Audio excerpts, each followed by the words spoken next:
السلام علیکم۔ کہانی کارنر میں خوش آمدید۔ پیارے ویورز، آج پھر آپ کے لیے کسی کی زندگی پر بیتی ایک سچی کہانی لے کر حاضر ہوئی ہوں۔ چلیں اپنی کہانی شروع کرتے ہیں۔ میری ایک ہی خالہ تھی جو امی کی سوتیلی بہن تھی اور ان دونوں بہنوں کا کوئی بھائی نہیں تھا۔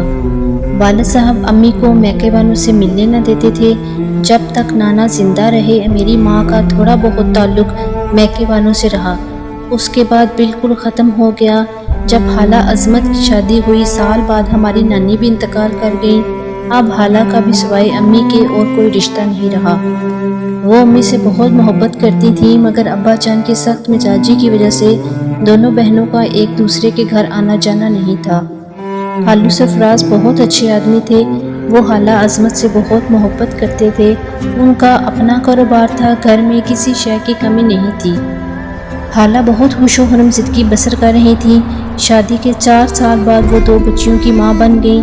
بڑی لڑکی کا نام شبانہ اور چھوٹی کا دردانہ رکھ دیا۔ خالہ خوبصورت تھیں، دونوں بچیاں بھی ماں پر گئی تھیں، جبکہ خالو بھی وجیہ اور خوش شکل تھے۔ یہ صورت شکل سے خوبروؤں کا خاندان کہلاتا تھا۔ خالہ کی زندگی کے ابتدائی سال اچھے گزرے، پھر جانے کیا ہوا کہ خالو کچھ برے دوستوں کی سوسائٹی میں غلط راستوں پر چل نکلے۔ اکثر کوٹھوں پر رقص و سرور کی محفل میں اپنا روپیہ بے دریغ اڑانے لگے۔ تبھی ان کی ملاقات ایک رقاصہ سے ہو گئی، جس کے پیچھے انہوں نے اپنا گھر بار کاروبار سب بیچ دیا۔ دولت اتنی لٹائی کہ خالی دامن ہو گئے، کاروباری ساکھ اور عزت خاک میں مل گئی۔ سنا ہے اس بازار کی عورتیں تو صرف دولت سے محبت کرتی ہیں، تبھی عرف عام میں انہیں مالزادیاں کہا جاتا ہے۔ جب تک دولت مرد کا ساتھ دیتی ہے، وہ بھی اسے اپنے کوٹھے پر جگہ دیتی ہیں۔ جب چاہنے والے کی دولت ساتھ چھوڑ جائے تو ان مالزادیوں کی کنگال سے کیا نسبت۔ خالو نے جس رقاصہ کے پیچھے اپنی ساری دولت لٹا دی، اس نے بعد میں ان سے آنکھیں پھیر کر دھتکار دیا۔ اس بات کا خالو کو ایسا صدمہ لگا کہ وہ بیمار پڑ گئے اور انہوں نے نشہ شروع کر دیا۔ ادھر ان کی غفلت سے کاروبار چوپٹ ہو گیا تو وہ قرض دار ہو گئے، اور ادھر دوست یار سب چھوڑ گئے جو کبھی کوٹھوں کی محفلوں میں ان کے ساتھی ہوا کرتے تھے۔ جب مفلسی کے ساتھ ساتھ قرض ہوا بہت تنگ کرنے لگے تو ایک دوست آڑے آیا جس کا نام زبیر تھا۔ جب خالو پر برے دن آئے تو اس نے ہی ان کی کچھ مالی مدد کی، یہاں تک کہ خالو کی بیماری کے دنوں میں زبیر کا ہماری خالہ کے گھر آنا جانا بہت ہو گیا۔ ان دنوں خالہ کے حالات اتنے خراب ہو گئے تھے کہ گھر میں 2 وقت کی روٹی کے لیے لالے پڑ گئے تھے۔ زبیر نے خالہ کو باقاعدہ خرچے اور راشن وغیرہ کے لیے کچھ رقم دینی شروع کر دی اور خالو کا علاج بھی کرانے لگا۔ انسان کی نیت کا کچھ پتہ نہیں ہوتا، یہ ایک چھپی ہوئی چیز ہوتی ہے۔ خدا جانے پہلے سے اس کی نیت بد تھی یا بعد میں خراب ہو گئی۔ علاج کے بہانے وہ خالو کو ہیروئن کا نشہ دینے لگا۔ رہی صحیح کسر اس طرح پوری ہو گئی کہ وہ ہیروئن کے نشے کے عادی ہو کر بالکل بیکار ہو کر رہ گئے۔ اب خالہ عظمت کے حالات اتنے خراب ہو گئے کہ انہوں نے ہمت ہار دی۔ ان دنوں ان کی پریشانی اس وجہ سے تھی کہ ان کے پڑوسی آ کر امی کو کہتے کہ تمہاری بہن بہت برے حالات میں ہے، آپ لوگ ان کی طرف خبر گیری کو جائیے۔ امی مجبور تھیں، وہ ابو کے منع کرنے کے باعث ان کے پاس نہیں جا سکتی تھیں، اور خالہ بھی اسی وجہ سے ہمارے گھر نہیں آتی تھی۔ البتہ کسی شادی بیاہ کی تقریب میں دونوں چھپ کے مل لیتی تھیں۔ ایک دن خالہ حالات سے مجبور ہو کر ہمارے گھر آ گئیں۔ ابو کو پتہ چل گیا۔ انہوں نے امی سے جھگڑا کیا اور خوب ہنگامہ اٹھایا۔ بولے کہ ایک بغیرت نشہ باز آدمی کے اہل خانہ ہمارے گھر آنا جانا رکھیں گے تو لوگ ہمیں کیا کہیں گے؟ کل کو تمہارا بہنوئی بھی آ جائے گا۔ میں اس خانمہ برباد لوگوں کے گھر والوں سے کوئی تعلق نہیں رکھنا چاہتا جو ہیروئن جیسی لت کا شکار ہو کر اپنا کاروبار اور عزت برباد کر چکا ہو۔ وہ تو اب بھی نشہ کر کے بازار حسن کی گلیوں میں پڑا رہتا ہے۔ ہم ایسے لوگوں کو اپنا رشتہ دار بنائیں گے تو کون ہماری اولاد سے رشتے ناطے بنائے گا؟ غرض ابو نے زمین و آسمان ایک کر دیا۔ تبھی امی نے خالہ عظمت کو اپنے گھر آنے سے منع کر دیا۔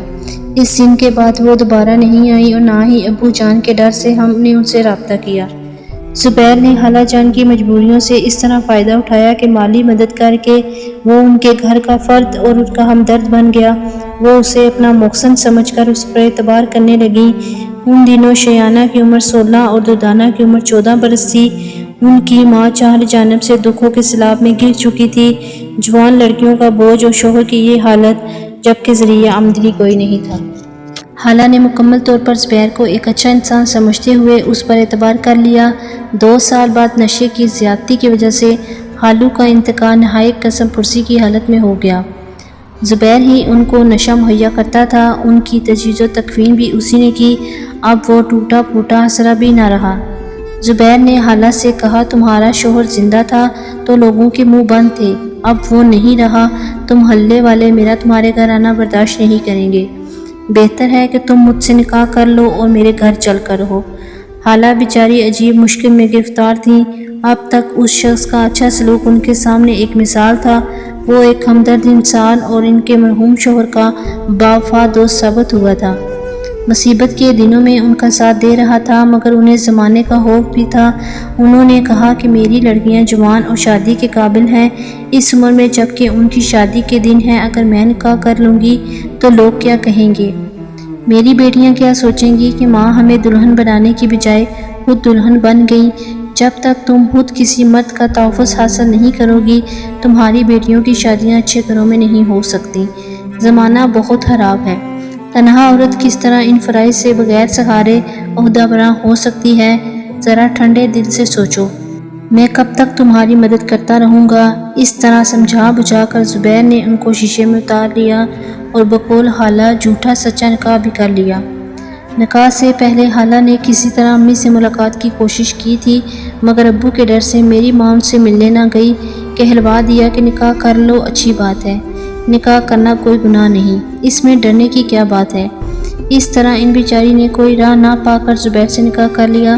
خدا جانے یہ سچ مچ کا نکاح تھا یا اس شخص کا ڈھونگ تھا۔ وہ نکاح نامہ لایا، خالہ سے دستخط کرائے، اپنی طرف سے 4 لوگوں کے نام بھی لکھ لیے اور پھر خالہ اور ان کی دونوں بیٹیوں کو لے کر پرانے محلے سے چلا گیا۔ اس کے بعد ان کا کچھ پتہ نہ چلا کہ یہ لوگ کہاں چلے گئے۔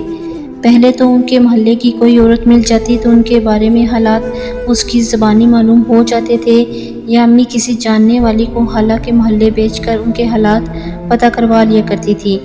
اب جب کہ زبیر کے نئے ٹھکانے کا پتہ ہی نہیں تھا تو کس طرح ان کے حالات معلوم ہو سکتے تھے؟ 6 برس گزر گئے۔ ایک دن ابو گھر آئے تو موڈ بہت خراب تھا۔ امی سے کہنے لگے، سن لو اپنی بہن کے کرتوت، میں نہ کہتا تھا کہ عظمت سے نہ ملو، آخر کوئی وجہ تھی نہ، نام تو عظمت اور گری جا کر ذلت کی پستیوں میں۔ یہ عظمت اس بیچاری ہے، مجھے شروع سے ہی ٹھیک نہیں لگتی تھی۔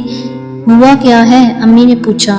آج ایک جاننے والا ملا تھا، وہ فلم انڈسٹری کا آدمی ہے، مجھے بتا رہا تھا کہ ایک عظمت نامی عورت ہے جس نے زبیر نامی شخص سے شادی کر رکھی ہے۔ اس شخص نے نکاح کا ڈھونگ رچا کر اس کی دونوں لڑکیوں کو کوٹھے کی زینت بنا دیا ہے اور اب ان کو فلم انڈسٹری میں لانے کے جتن کر رہا ہے۔ والد صاحب نے یہ کہہ کر زمین پر تھوک دیا اور بولے، ایسے لوگوں کو رشتہ دار بتانا اپنی عزت خراب کرنا ہے، میں یوں ہی تو منع نہیں کیا کرتا تھا، مجھے تمہاری بہن اور بہنوئی کے لچھنوں کا اندازہ تھا۔ اب خبردار جو تم نے کسی کو بتایا کہ عظمت تمہاری بہن ہے، کوئی ذکر کرے تو کہہ دینا کہ وہ عظمت تو کب کی مر گئی، یہ کوئی اور عظمت ہے۔ ابا کی باتیں سن کر میں سوچتی رہ گئی کہ حالات نے خالہ اور ان کی لڑکیوں پر کیا قیامت ڈھائی جو وہ ایسی غلیظ زندگی کو قبول کرنے پر مجبور ہو گئی۔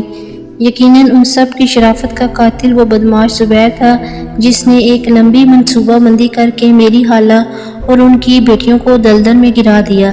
ابا جان جو جان بوجھ کر میری مفلس اور مجبور خالہ سے تغافل برتتے رہے اور برے حالات میں ان کی مدد نہیں کی، کیا وہ مجرم نہیں؟ میری نظروں میں تو وہ بھی مجرم ہیں جنہوں نے برے وقت میں ان کا ساتھ دینے کی بجائے ان سے امی کو بھی ترک تعلقات پر مجبور کیا۔